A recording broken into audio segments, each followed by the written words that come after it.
I am going to share with you from the chosen topic, letting go of resentments.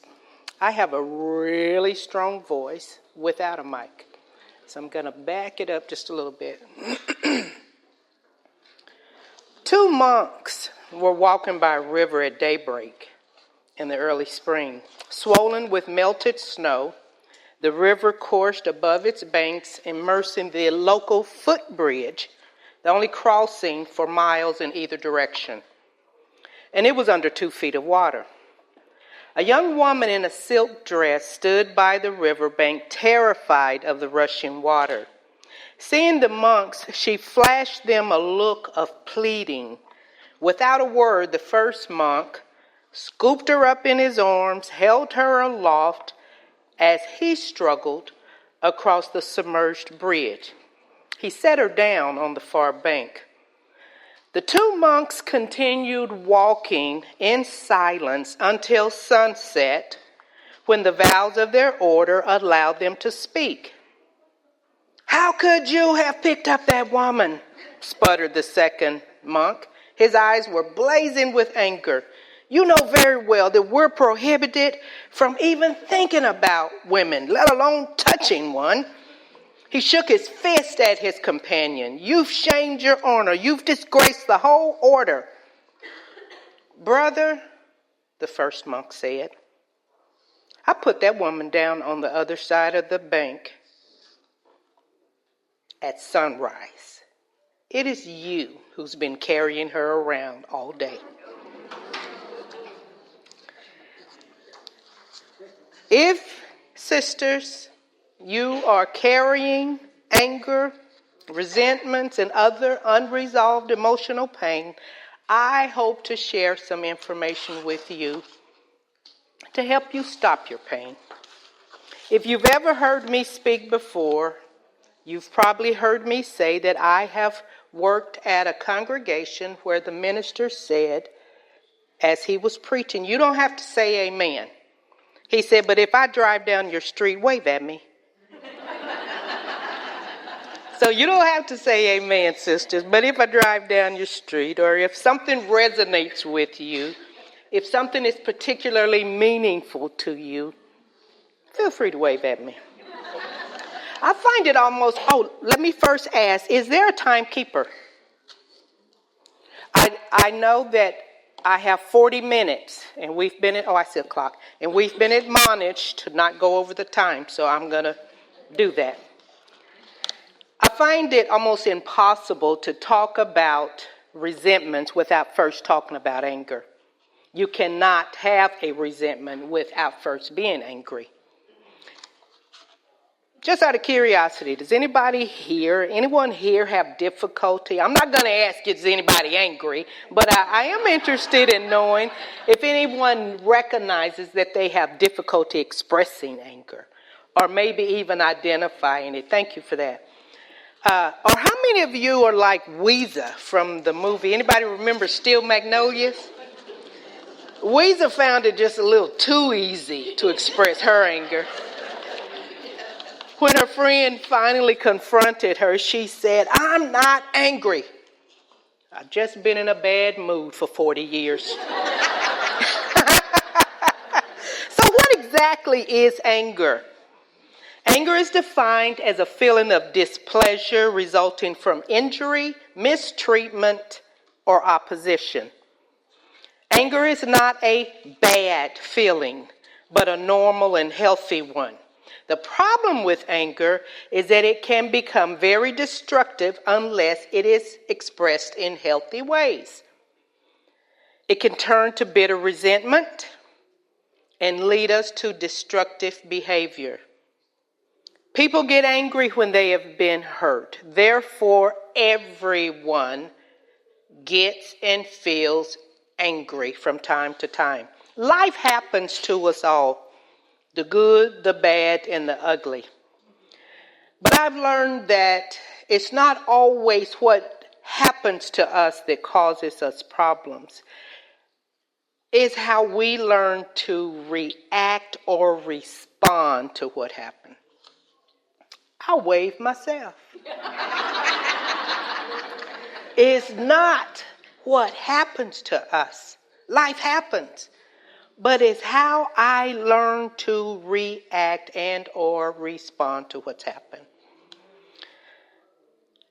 It is not what life brings to us, but it's the attitude we bring to life.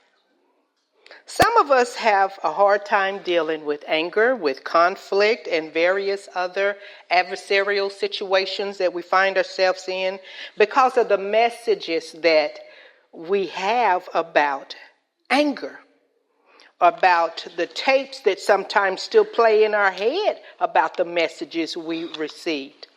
Learning to identify and appropriately express anger is just part of growing up.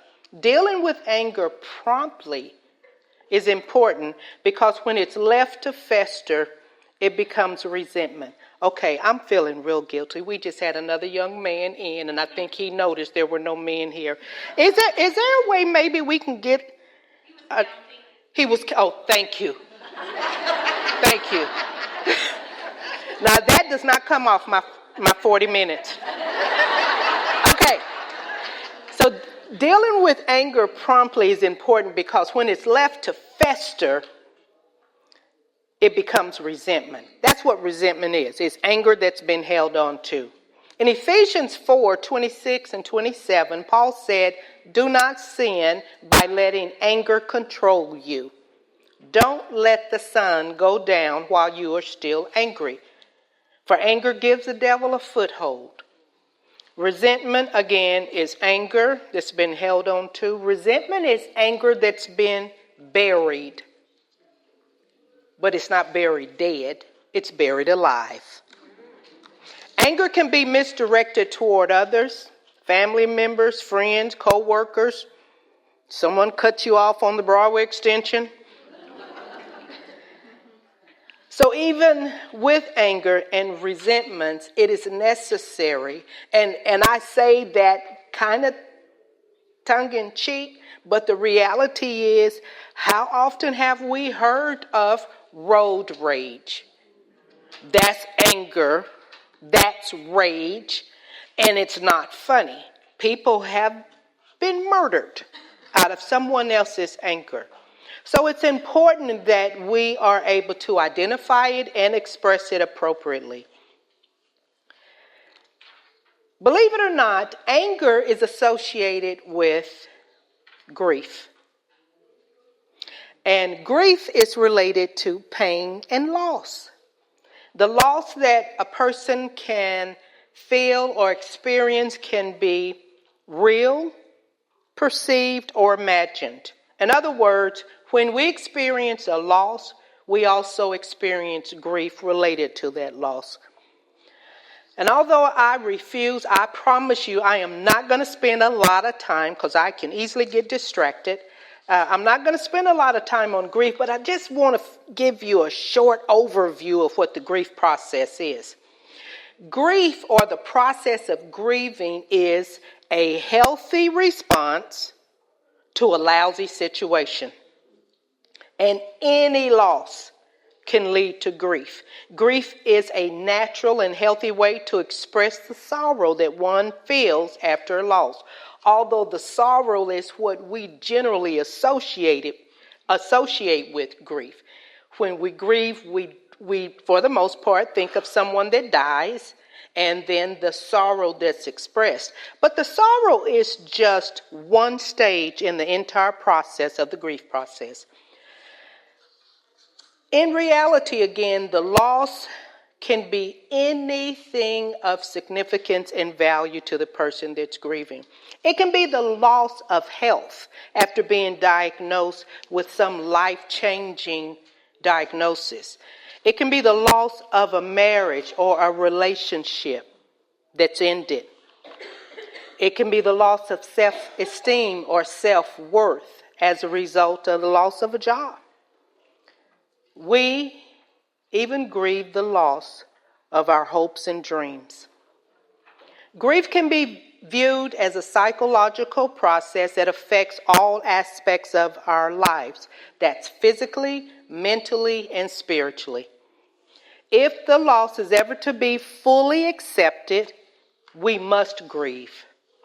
Dr. Elizabeth Kubler-Ross is a Swiss psychiatrist, and she's the person that introduced us to the 5-stage grief model, and this she did in her book on death and dying. Dr. Kubler-Ross's model was based on the work she had done with terminally ill patients. What she discovered is the stages of grief can apply to anyone, again, regardless of the loss. She identified the 5 stages of grief as first, denial.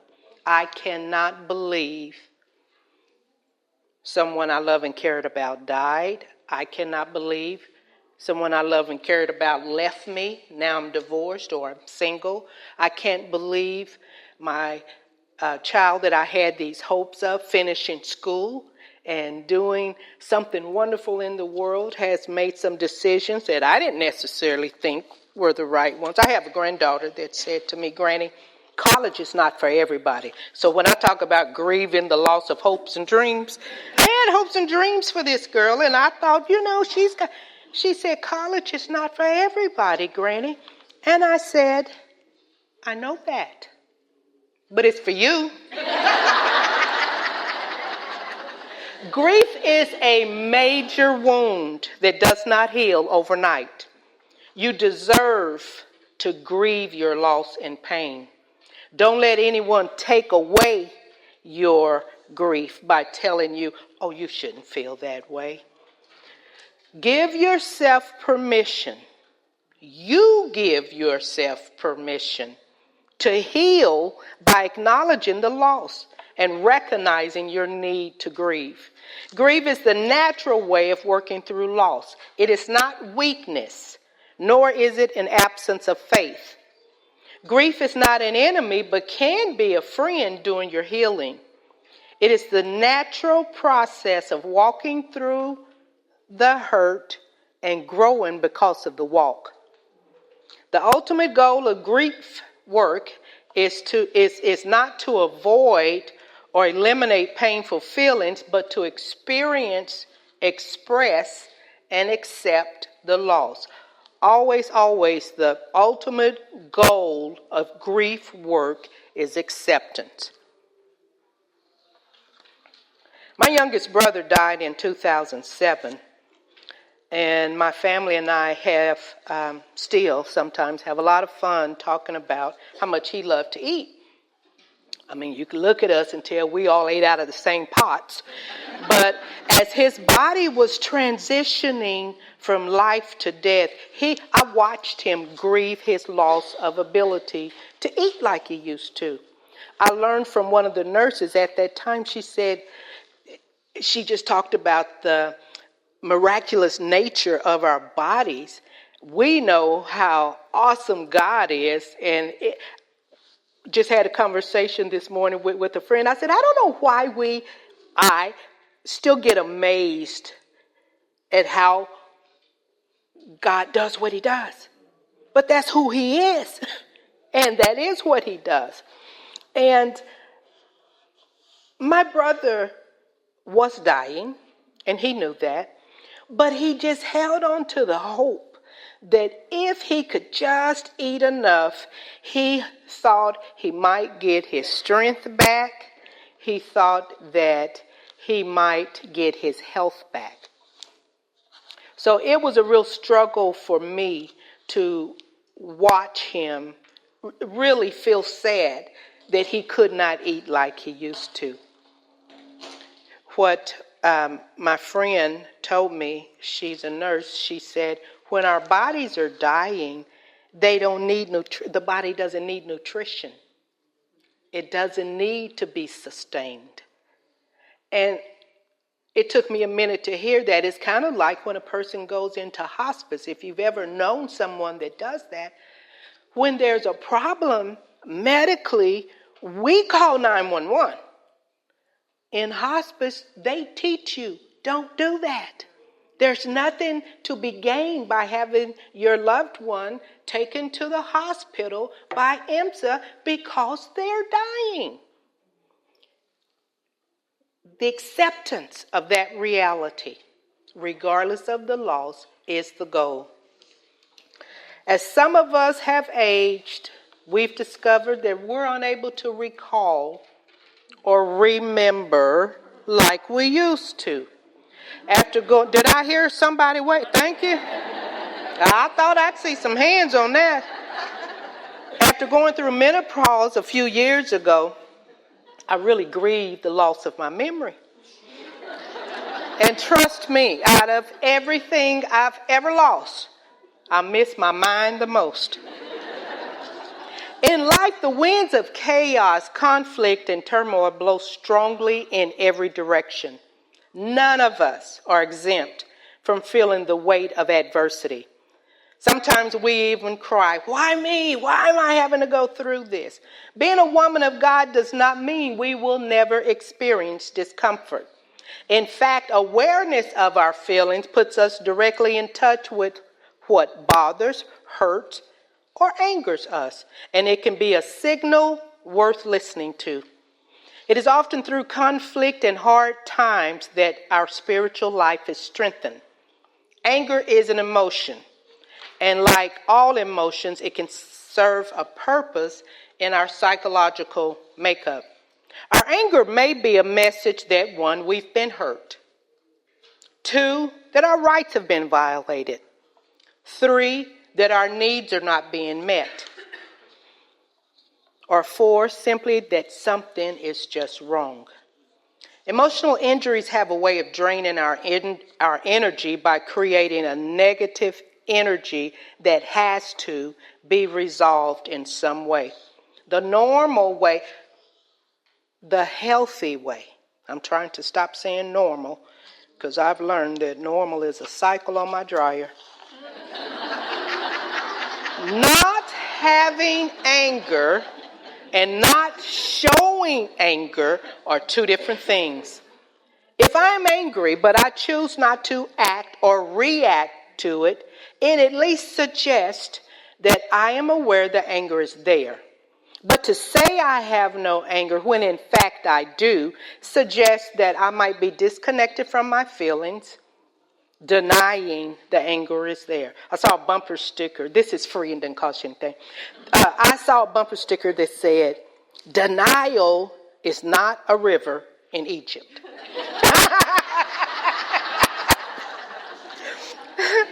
Sisters, when we deny our feelings, we disown the feeling. And when we disown the feeling, anger is usually not the only feeling we deny or disown. The severity, and I hope you hear this, the severity of our denial always is proportional to our denial of tender and loving feelings. It's a spectrum. If I struggle to see, acknowledge, express my anger, I'm probably going to struggle with seeing, acknowledging, and expressing tender and loving feelings too. When anger arises, we sometimes try to stop our bodily responses with denial by pushing it down. Holding on to anger and pain can create stress in our bodies that run the gamut from chronic illnesses to life-threatening diseases. Backaches, headaches, stomach aches, high blood pressure, agitation, irritability, depression, you name it. Growing up in my family, we were never told, and there are some folks here that know my family, so I'm not probably telling you anything you've not heard me say before. We were never told, now children, in this house, we prefer you not express feelings of anger. My mother said, you better get that look off your face right now. That's the message I got about being angry. You learn not to show, at least I learned not to show the anger. And when she said that, I have 3 sisters, but she would always say to me, and don't you puff up on me. And I always knew what I felt when she said that, but I never knew what I looked like until I became a mom. And I said something to my youngest son. He didn't like it. And he went, I said, that's what puffed up is? I promise you, I called my mom. I said, I know what puffed up looks like. And she's like, what? The point is, we can learn to fix our faces so that we never show displeasure, feelings that are sad or angry. A lot of times the anger is a cover-up for other feelings. If it's part of the grief process, I might show you anger because that's one way I can get you to back up off me and leave me alone. But underneath it, I may never tell you the grief and the pain I feel about having a relationship that broke up, or about being divorced or losing a job, the things that bring us shame that we shouldn't feel shame about. But that's just a tool that the devil uses to distract us. That's a whole nother lesson. The point is, I told my sons, it's okay in this house for you to feel angry. You can't hit me, and you can't hit each other because you're angry. You can't say anything to me, and you can't say anything to each other. But just being angry in this house, it's okay. Matter of fact, I remember my oldest son had gone to college, and he had been enlightened by the world after his few weeks in college, and he came home and wanted to enlighten me. And I said, put it on your resentment list. Because you're going to have one. I mean, I really did. I told him, I said, honey, I made lots of mistakes. You will have a resentment list about everything I did or didn't do. Put it on your list. I think he did that too. We can't afford to have resentments. They take too much time and energy to maintain. Again, Ephesians 26:27, be angry, sin not. Do not give the devil a foothold. Anger can be expressed in healthy or unhealthy or passive ways. When criticized, we might hide the hurt or shame by being sarcastic. Have you ever heard someone say something hateful or hurtful, and then when you confront their behavior, they say, oh, come on, I was just joking. Can't you take a joke? Like it's something wrong with me for failing to see your sarcasm and anger and hostility that you've covered up as I was just joking. In the introduction of the book of Job, we're told Job's suffering was a result of a spiritual conflict, not because of failure on Job's part, but his wife and friends were never made aware of this information. They were left to struggle with his pain and ask the age-old question, why? Job 1, verse 6. One day the angels came to present themselves before the Lord, and Satan the accuser came with them. What? Yeah, Satan came right along with the angels. Where have you come from? The Lord asked Satan. And Satan answered the Lord, I've been going back and forth across the earth, watching everything that's going on. Then the Lord said, have you considered my servant Job?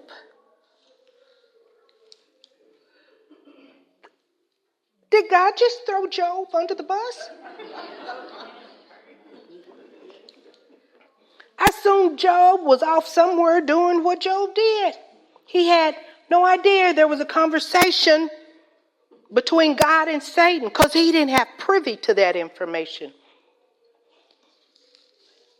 God said, have you considered my servant Job? There's none like him on the earth. He is blameless, upright, he fears God, and he's the greatest of all the men in the East.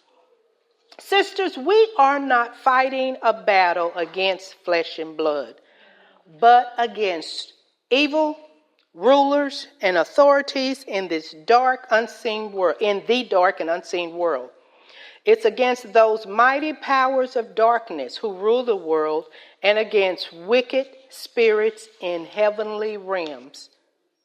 Wicked spirits where? In heavenly realms.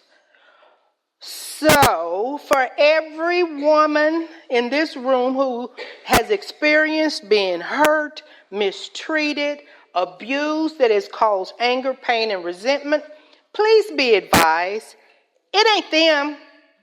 You just thought it was anger, maybe against your husband, against your boyfriend, against your sister, against your mom, against your father, against the neighbor across the street. It's not them. Ephesians 6:10 says, this is not a battle against flesh and blood. Although we can see the flesh and get angry enough to want to draw blood, but it ain't them. 2 Chronicles 20:15 says the battle is not yours. We have to be reminded of that. Luke chapter 22:31, while sharing the Last Supper with his disciples, the Lord told Peter, Simon, Simon, Satan has asked for you that he might sift you like wheat. But I have prayed for you that your faith will not fail. And when you have returned to me, strengthen your brothers. First of all, again, there are conversations we don't hear. But just can you imagine having Jesus say, but I have prayed for you? Satan asked for you, Jesus said. Who did he ask? He was talking to God. We can theorize and make judgments about what we see going on in our world, kind of like Job's friends did. But without knowing that there are conversations we do not have privy to, we have no way of knowing. Sometimes our name gets called. Have you considered my servant, Jackie, Deborah, Loretta, Emily, Mary, Linda? Have you considered? In reality, we do reap what we sow. I mean, you cannot sow wild oats and hope for a crop field. Well, I guess you could hope for one, but it's not actually reality based. But as humans, God's ways are not our ways. He deals with us by his mercy and his grace, not as our sins deserve. Thank you, God. Furthermore, suffering is not always a tool of judgment. It can be used to strengthen our faith. Just as gold must be melted to get the impurities out, could it be that we must sometimes go through trials to purify our own faith? And like Jesus said to Peter, when you come back through your valley, strengthen your sisters. And I say that because we all have a story. And there's always a sister that needs to hear your story. They don't always need to see, how are you? I'm fine. It's okay. When we really have a relationship with each other that we can be gut level honest, and that you can't do that with everybody. You have to choose who's holy enough to sit on the front row in your life. You got to trust somebody. You have to have somebody that you can trust. But I think that's part of the reason that sisters do not develop relationships with other sisters, because they don't always trust. In the book of Job, God volunteered Job to be the one to prove Satan wrong. From the outside looking in, we can wonder how or why God would use Job this way. With our human eyes, it might seem kind of cruel. But perhaps the answer lies again in the way we understand suffering. We tend to see suffering as an almost crippling tragedy. But for God, suffering is a pathway to maturity. Read Romans 5:3-5, and James chapter 1, verses 2-4. God used Job's suffering to bring him greater blessings and strength in the end. We can be sure that God is working his good in our lives, even in the midst of our pain. Suffering has a way of stripping us of the protective shield that we create to feel safe. But as we openly acknowledge our pain, we can no longer pretend that things are all right. Job was grieving deeply. He felt wounded by God, and he had no reason to pretend his pain was not significant. God understands our grief too. When we are hurting, God does not turn away from our tears or our words. Intimacy, brokenness, and honesty with God might be the purpose of our pain. Responding to tragedy is never easy. And even after Job lost everything, his children, his health, and even his debate with God, he continued to glorify God. Like most sufferers, Job asked why, but unfortunately that answer is reserved for eternity. God never explained to Job why he experienced the devastation that he did, but he did bring Job to the point of self-examination, and this expanded Job's understanding of God and gave him the proper perspective to continue with his life. I've heard it said, if God brings you to it, he'll bring you through it. The operable word here is if. Sometimes the pain we experience is of our own choosing. There's a book written by a French novelist named Leon Bois. In this book, he is quoted as saying, there is one sorrow of mankind, and that is the sorrow of not being a saint. Now, what he means by being a saint is not that someone is holier than thou. His message was that people miss the mark of being whole. The sadness, he said, is to never know yourself. You're born, you live, and you die, but you never knew your purpose in life. This, he said, is the sorrow of not being a saint, to go to your grave not knowing who you are. He goes on to say the sorrow of not being a saint is that people have a loss of themselves and a wrong perception or belief about themselves. And out of that wrong belief comes wrong choosing. The choices I make depend on the beliefs that I have. Out of that belief system, we create the world we believe is out there. Resentment and blame are poisons to the soul. They are far more harmful to you than to anyone else. And they don't come from nowhere. They are the result of your thoughts and your beliefs. Your beliefs create your reality. Whatever you believe about yourself is the map that you will use to make every decision in your life. How things appear to be is not always how things are. If you learn today you had a limited amount of time left to live your life, how important is the anger and bitterness you may be harboring? My guess is it would be easier to forgive everybody for everything. Our Father in heaven is the source of life, wisdom, and joy. It is He who supplies the daily needs of His children. And sisters, God can heal damaged emotions, but we must be willing to ask Him for what we need. Believing in God does not always mean that we accept or invite His power into our lives. Some of us have been taught that all we have to do is follow Jesus and our lives will be free from conflict and pain. God never promised us a painless life. He did, however, promise us His power, His strength, and His endurance for our journey. In Ephesians 4:31, Paul tells the church in Ephesus, get rid of all bitterness, rage, and anger, brawling and slander, along with every form of malice. Be kind and compassionate to one another, forgiving each other just as Christ has forgiven you. Thank you, sisters.